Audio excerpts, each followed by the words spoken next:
अगर सीमा हैदर पाकिस्तान जाने को तैयार नहीं होती है तो उसको भारत देश के अंदर आजीवन कारावास दिया जाना चाहिए। लेकिन ये है जी, सचिन की जगह अगर अभी तक किसी सलीम के पास आ जाती तो हमारे देश की गोदी मीडिया उस सलीम को देशद्रोही, आतंकवादी, उसको ऊपर एनएसए, रासुका, न जाने कौन कौन सी उसके ऊपर आईपीसी सेक्शन लगा दिए जाते, कौन कौन सी उसके ऊपर धारा लगा दी जाती और उसको देशद्रोही साबित कर दिया था। फर्क इतना है कि वो सलमान के जगह, सलीम की जगह उसका नाम सचिन। अगर वो सलीम होता या सलमान होता तो आपको अब तक पता चल जाता। जी, भाभी मेरी काय की भाभी आपकी भाभी होगी, मैं क्यों खुश होऊंगा? अरे भैया आप खुश होंगे, मैं क्यों खुश होऊंगा? वो पाकिस्तान जो हमारे देश के जवानों का खून बहाता है, मेरे घर से इंडियन आर्मी के अंदर है और हमारे भाइयों का खून बहाने का काम वो पाकिस्तान करता है और हम वो पाकिस्तान से कोई हमारे देश में आएगा तो हम खुश होंगे, हैं?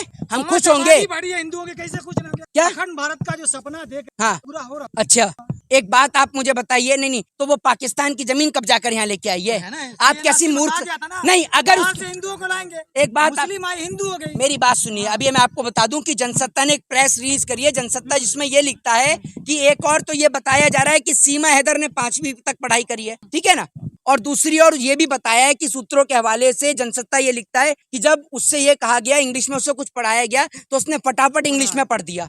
एक और तो आप कहते हैं कि वो 5वीं पास है। अगर 5वीं पास पढ़ा व्यक्ति इतनी बढ़िया फर्राटेदार इंग्लिश कैसे बोल सकता है, कैसे पढ़ सकता है? हमारे देश के प्रधानमंत्री जी एंटायर पॉलिटिकल साइंस में एमए करके आए हैं, उसके बाद 2-2 टेलीप्रॉम्प्टर लगे होने के बाद वो ठीक से इंग्लिश नहीं पढ़ पाते तो सीमा हैदर कैसे पढ़ गई? ये सबसे बड़ा सवाल है। तो आपको इस सवाल का जवाब देना चाहिए। कौन? वो जासूस है। मैं तो ये कहता हूँ हमें, और वो जासूस हो चाहे ना हो, हमें चाहिए ही नहीं भाई, हमें चाहिए ही नहीं। हम अपने देश की सुरक्षा के साथ बिल्कुल भी समझौता नहीं कर सकते। कि हमारे देश की मीडिया को कोई और काम तो है नहीं, ना देश की बढ़ती महंगाई नजर आती है, ना देश की बढ़ती बेरोजगारी नजर आती है। इस देश के अंदर नौजवान बेरोजगार हो रहे हैं, वो हमारे देश की मीडिया को दिखता नहीं है। सब्जियों के दाम बढ़ रहे हैं, महंगाई हो रही है, वो हमारे देश की मीडिया को नहीं दिखता। लेकिन सीमा हैदर को लेकर 5-5, 6-6 घंटे का कार्यक्रम हमारे देश की मीडिया चला रही है। और एक सबसे बड़ा सवाल, ये सवाल देश के सैनिकों से नहीं, ये सवाल देश की सरकार से है कि एक महिला भारत देश के अंदर एंटर कर जाती है अपने बच्चों को लेकर,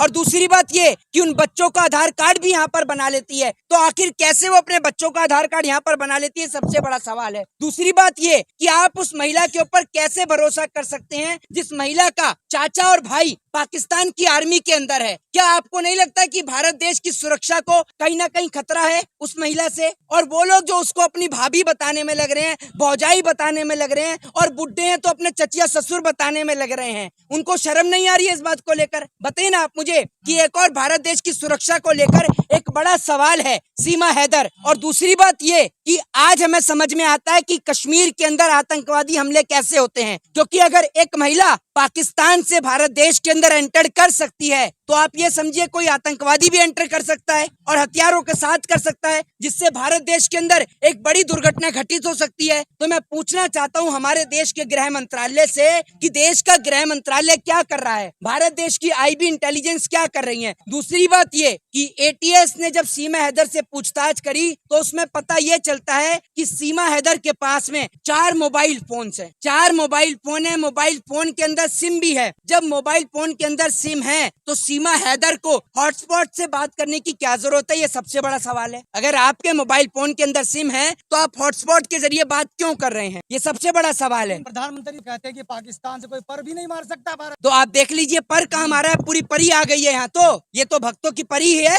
भक्तों के लिए तो परी है। आप ये सोचिए हमारे देश की मीडिया ना तो महंगाई और बेरोजगारी को दिखा रही है, सीमा हैदर को लेकर 5-5, 6-6 घंटे का कार्यक्रम चला रही है कि सीमा हैदर क्या खाती हैं, सीमा हैदर क्या पीती हैं, सीमा हैदर की डांस की वीडियो, सीमा हैदर कैसे डांस करती हैं। और आप ये सोचिए कि वो पाकिस्तान से भारत देश के उत्तर प्रदेश में आ गई। कश्मीर के अंदर जो आतंकवादी हमले होते हैं वो ऐसे ही होते हैं, जो कि पाकिस्तान से आतंकवादी कश्मीर के अंदर आते हैं और कश्मीर के अंदर आकर आतंकवादी हमले कर जाते हैं, जिसके कारण उन हमलों का जिम्मेदार कश्मीर के अंदर रहने वाले लोगों को ठहराया जाता है कि कश्मीर के मुसलमान इस हमले में शामिल होते, जबकि ऐसा बिल्कुल नहीं है। कश्मीर के अंदर जितने भी हमले होते हैं वो पाकिस्तान के द्वारा ही होते हैं। आज तक हमारे देश की सरकार हमारे देश की सरहदों की हिफाजत नहीं कर पाई है, सीमाओं को सुरक्षित नहीं कर पाई है। और मोदी जी का वो ड्रोन कहाँ है? तो सुरक्षित है ना? नहीं, कौन सी सीमा है?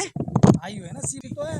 योगी जी से गुहार कर रही है नागरिकता की। एक बात नहीं, आप एक बात मुझे बताइए, अगर योगी जी को इतना ही नागरिकता देने का शौक है तो एक काम करिए, वो सीमा के साथ में उस सचिन को भी, उसको भी पाकिस्तान भेज दीजिए। क्यों रखेंगे हम? आप लेके जाएंगे पाकिस्तान? हैं? आप लेके जाएंगे? मेरी रिश्तेदार लगी है, मैं लेके जाऊंगा।